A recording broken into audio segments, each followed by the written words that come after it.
Hawak na ng pulis ang ilang suspect sa panggagahasa at pagpatay sa isang 26 anyos na babae sa Kalumpit, Bulacan. Ang dalawa sa kanila bumisita pa sa burol ng biktima. May report si Cesar Apolinario. Alas 6 ng gabi noong Miyerkules nang ipos ang 26 na taong gulang na biktimang si Andrea Espiritu ang litratong ito bilang profile photo. Mismong ina ng biktima nag-alala na noon kaya pinagbawalan daw niya ang anak lalo't hilig na raw nitong mag-post ng lahat ng galaw nito sa Facebook. Ang suot ng biktima sa larawang ito ang dahilan kaya agad siyang nakilala nang matagpuan ng walang buhay niyang katawan sa isang liblib na lugar sa barangay Sapang Bayan. Ayon sa paunang investigasyon ng pulisya, posibleng hinalay ng higit sa 2 tao ang dalaga. Base sa resulta ng otopsiya, hinalay ang biktima at pinagsasaksak ng screwdriver na aabot sa 20 beses.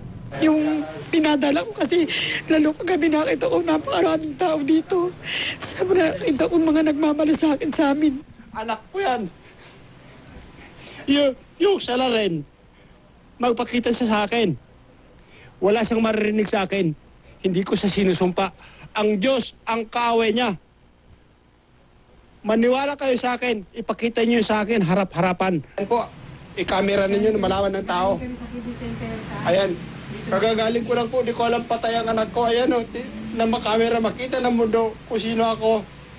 Kaninang tanghali, isang jeepney driver ang dumating kasama ang asawa nito sa mismong burol ni Andrea matapos umanong mabalitaan ang ginawang panghahalay sa biktima. Git ng driver na isakay niya si Andrea noong Miyerkules ng gabi. Naawa lang, marami naawa kasi sa kanila. Kami naman.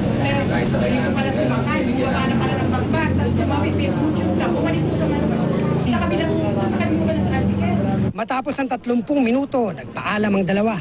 Nang makaalis at saka nagduda ang mga kaanak, napansin daw ang mga galos at kalmot sa katawan ng driver.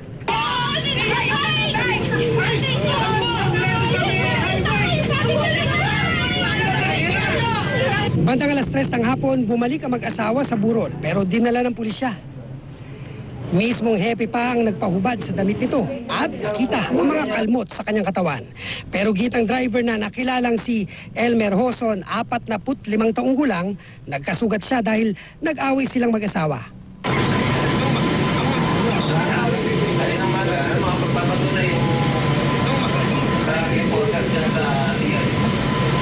Bago ito, 2 suspect ang nahuli kaninang tanghali.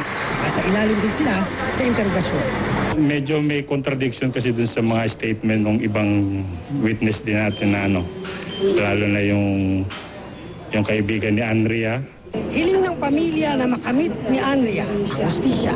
Cesar Apolinario, GMA News.